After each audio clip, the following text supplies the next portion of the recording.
Yang internal yang secara khusus juga menangani pilkada ini. Jika Pak Utut tentu. Minggu siang, sekolah partai bagi calon kepala daerah yang akan maju pada Pilkada 9 Desember mendatang ini resmi dibuka oleh Ketua Umum PDIP Megawati Soekarno Putri di kantor DPP PDIP Jakarta Selatan.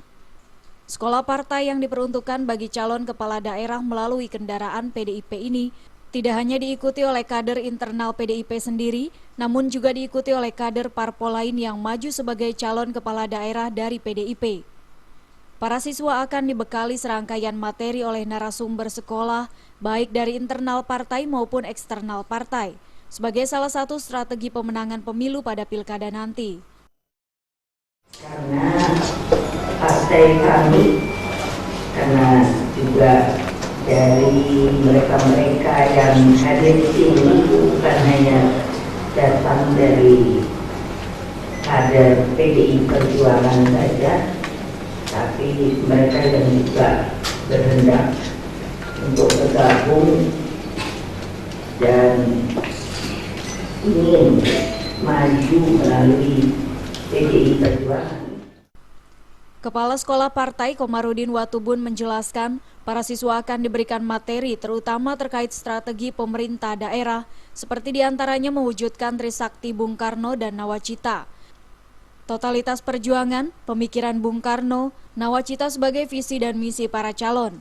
Selain itu, materi pelatihan terkait membangun komunikasi merebut pikiran dan hati rakyat, membaca survei dan pemetaan medan perang, manajemen pemenangan, debat, pidato pendek, penggalangan dukungan, kampanye, penggalangan pemilih perempuan juga akan dibekali. Membaca survei dan pemetaan medan perang. Ini masuk wilayah bagaimana mereka setelah dapat ilmu, lalu bagaimana di lapangan kemudian bisa menang. Biar dapat ilmu, kalau bertarung kalah ya tidak ada gunanya. Kemudian strategi perang total. Nah ini bagaimana diajarkan mereka tentang strategi dalam pertempuran di lapangan.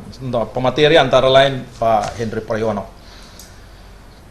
Kemudian strategi branding, manajemen pemenangan. Sekolah partai ini akan dilakukan dengan 2 tahap. Pada tahap pertama ini dilaksanakan mulai 28 Juli hingga 3 Juli nanti dan diikuti oleh 137 calon kepala daerah yang sudah mendapat surat rekomendasi untuk maju dalam bursa pemilihan kepala daerah serentak. Dari Jakarta, Linda Puspitasari dan Muhammad Adam Irhas melaporkan.